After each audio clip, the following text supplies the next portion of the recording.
Sitting at the helm of Jaguar Land Rover is Chief Executive Dave Smith. With the future of the automotive giant at his fingertips, he now faces a battle with government chiefs to secure funding which will ensure JLR's future. Business correspondent John Cranage asked him how he sees the company weathering the current economic crisis. We still have a great future. Nothing can take away from this company the tremendous assets it has, the brands, the technology, the ingenuity of our engineers, the passion of the people who work in this business. And we'll continue to work really hard to make sure we deliver that. What they and us have a problem with is the inability to access credit markets, and really that's all that we've asked the government for, which is to either help us get the commercial funds flowing or provide loan guarantees so that we can make that happen directly. And we've asked for that, as have the whole of the industry actually asked for that. So just to be crystal clear about this, you're not going to the government asking for a big tranche of taxpayers' money. You're asking for either loans at commercial rates or for the government to guarantee loans. Absolutely, these are purely at commercial terms. We're not interested in bailouts or handouts. I've talked to the government, several times in November, December. I've continued to keep them informed, every few days on our position and the industry's position. So.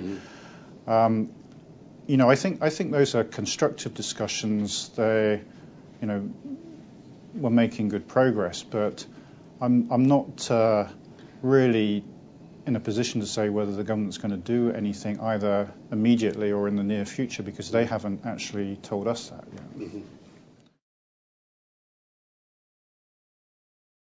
You've given a fairly broad hint, I think, that we can expect to see some more job cuts coming between now and spring. I think that's inevitable. I think that we've done our very best to hold on to keep a proportionate change in employment levels with production, but we think this is going to continue for a while.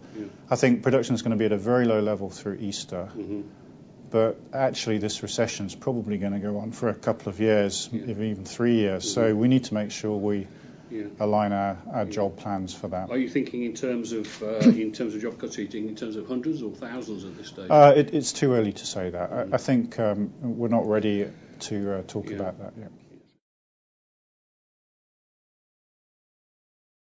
Again, looking ahead, David, do you think that Jaguar Land Rover will be in a position to maintain its current facilities in terms of three manufacturing plants and 2 research and development and engineering centres? Well, my plan has always been to develop the products that will fill those plants. All of the plants will be part of our future. Exactly what role that they'll play, I think we still have to determine some of that. But we're developing products that I think will give those plants an exciting future.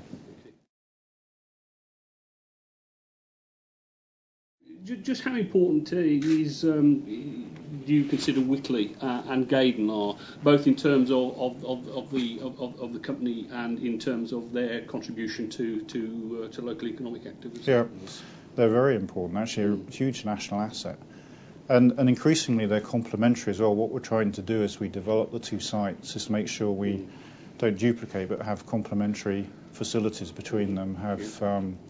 We're moving some people around, so we've got our powertrain groups together, our body groups together. So we've got a good future, I think.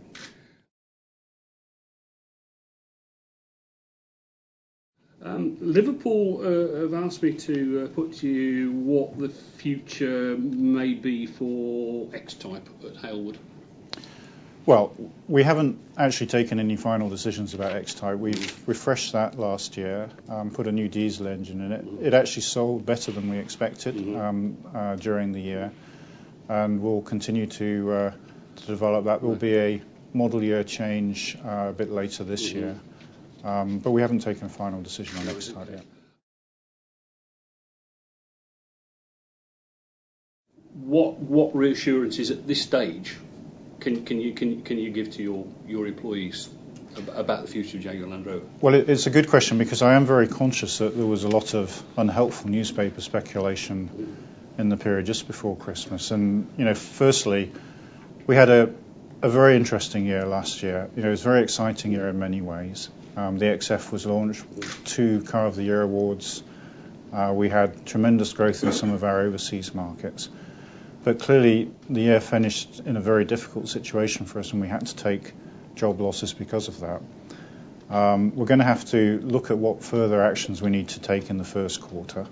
They will be proportionate. I'll make sure that we keep it such. And clearly have the right consultation with unions and employee representatives as well.